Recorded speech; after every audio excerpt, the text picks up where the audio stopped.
E assim, você mencionou que você foi padeiro, foi industriário. Assim, entre ser padeiro, quantos anos mais ou menos foi que você foi padeiro? Cara, Iniciou em que idade? eu comecei vendendo banana, na verdade, com meu Ó, pai, né? isso aí as pessoas não sabiam. Corte, tá bom, Evaldo? Ninguém sabia.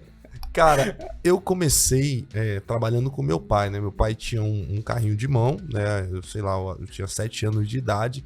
E meu pai sempre foi esse cara de querer ser autônomo, né? Então ele tinha um carrinho de mão e a gente ia lá pro centro da cidade, na Feira da Banana, e ele comprava aqueles cachos de banana, né? Então eu ia com ele de madrugada, eu lembro que eu acordava de madrugada cedo com ele. E a gente pegava ônibus e tal, e quando chegava lá no bairro que a gente morava, um bairro muito pobre aqui na cidade de Manaus, eu ajudava ele a cortar a banana. Então eu lembro até hoje, assim, sabe? Porque o meu papel qual era? Era segurar a penca, né? A palma, né? Como a gente chama aqui. E o meu pai, ele vinha cortando a banana. Então, um cacho ali, sei lá, tinha 8 palmas, né? Naquela época, as palmas de banana eram grandes. E a minha atividade era segurar, porque ele cortava tudo e eu lembro que eu segurava. Eu não podia derrubar, né? Porque esse era o meu papel.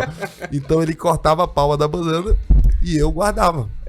E depois eu colocava no carrinho de mão e eu ia vender com ele no bairro. Então foi assim que começou, né? E depois meu pai montou uma taberninha, né? Vendendo arroz, salsicha, essas coisas. E mais à frente ele começou a trabalhar com pão. No primeiro momento a gente comprava o pão pronto, né? Então eu ia na padaria com ele de madrugada, pegava o pão e a gente revendia. Até que depois, né, ele conheceu um padeiro lá e falou, pô, que tal tu comprar a máquina, a gente começa a fazer. Então foi muito assim, cara, começando com pão caseiro, né, aqueles pão manuais. Então eu comecei, a minha vida, digamos, foi assim, trabalhando com meu pai, vendendo pão e depois fazendo propriamente o pão, né. Então eu, pô, até os 18 anos de idade eu tava na padaria, meu pai até hoje tem essa padaria, né. Então até os 18 anos foi assim, dos 8 anos de idade ali, mais ou menos até os 18 foi trabalhando com pão. Perfeito. E assim, na questão do concurso público, quando o concurso público entra na sua vida, assim, tem alguma idade, tem algum exemplo, tem alguém que marcou, você é a primeira pessoa concursada da sua família, ou não? Como é que foi que iniciou isso? Show. Como? Sim, sim. Eu sou o primeiro concursado da minha família, né? Não tinha nenhum concursado lá. Eu comecei em 2013. Eu trabalhava numa empresa chamada Calcomp, que é uma indústria aqui em Manaus, tailandesa e tudo mais, né? E quando eu comecei a estudar, cara, foi uma questão mesmo de tipo assim, eu falei, cara, hoje eu recebo algo em torno de R$ 1.500 e, poxa, como é que eu vou fazer pra ter um carro um dia, né? Como é que eu vou fazer pra ter uma casa? E eu já tinha uma filha pequena, né? A minha primeira filha já tinha nascido, a Sofia, e eu fiquei assim, cara, e agora? Eu tenho uma filha, eu tenho um salário de R$ 1.500, eu moro alugado, né, e tal, como é que eu vou viver? E aí, de repente, eu vi um anúncio num jornal, assim, sabe, vai sair o concurso do Tribunal de Justiça do Amazonas, naquela época, em 2013, e eu não sabia nem o que era concurso, então eu comecei a pesquisar, né, as informações eram muito escassas naquela época, né, então só tinha... Cursos online eram bem... Não, nem tinha curso online, assim, sabe? Não existia tipo, ser aprovado ainda, né? Ainda não existia esses cursos assim, não tava no começo ainda, né? Na verdade, eu acho que tinha um ponto dos concursos que era muito caro, aquela coisa assim que, pô, não tinha nem condição de pagar, né? Então eu comecei a pesquisar, e tinha aqueles sites tipo PCI Concursos, né? Já tinha o que concursos na época, né?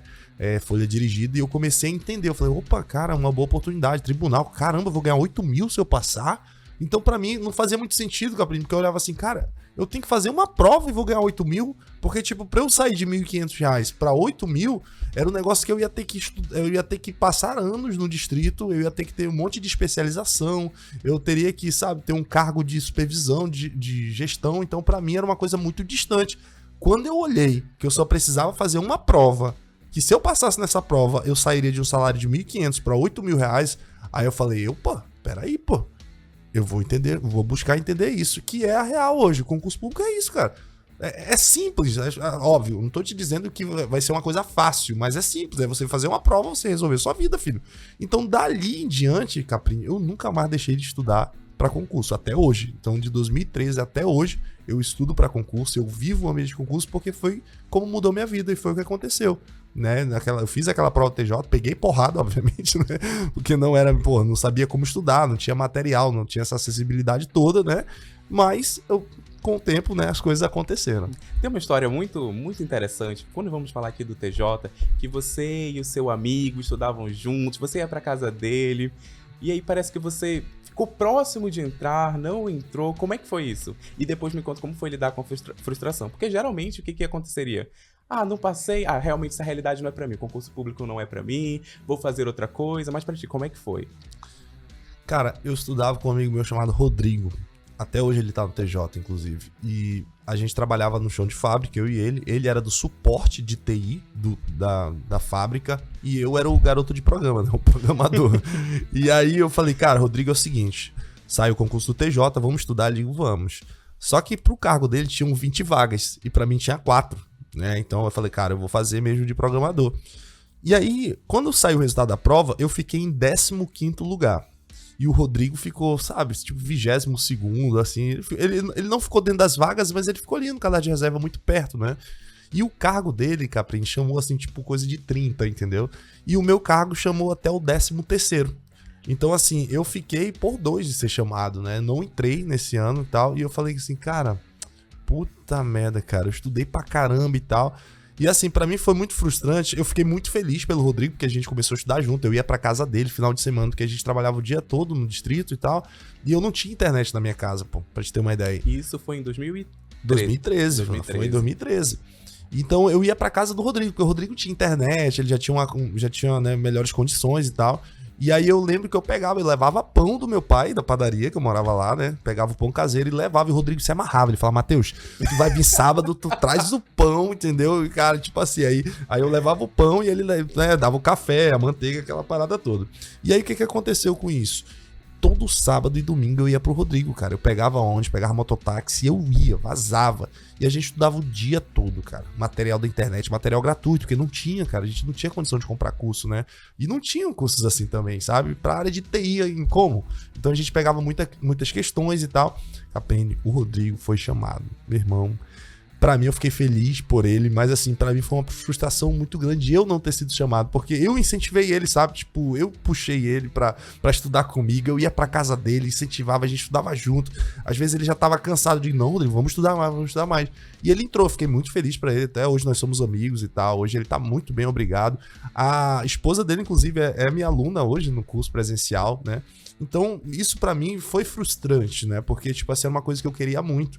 Só que ali eu entendi também. Eu falei que as coisas não acontecem no nosso tempo, sabe? Hoje eu falo uma frase que é essa, né? As coisas demoram pra acontecer de repente. Hoje eu entendo que não era pra eu viver aquilo, não era o meu momento. Talvez se eu entrasse no TJ naquele ano, eu não seria o Matheus Santos de agora. Talvez se eu tivesse entrado naquele cargo público naquele momento da minha vida, eu teria me acomodado, eu não teria continuado minha trilha estudando para outros concursos, porque imagina só, tô com 23 anos, com salário de 8 mil reais. Tu achas mesmo que eu ia manter meu foco? Será que hoje, né, eu seria quem eu sou? Então, eu aprendi com isso, né? Sou muito feliz pelo meu processo de ter reprovado dessa vez, de o Rodrigo ter passado, de eu não ter entrado. E eu sei que fez parte da minha vida de hoje eu chegar onde eu cheguei.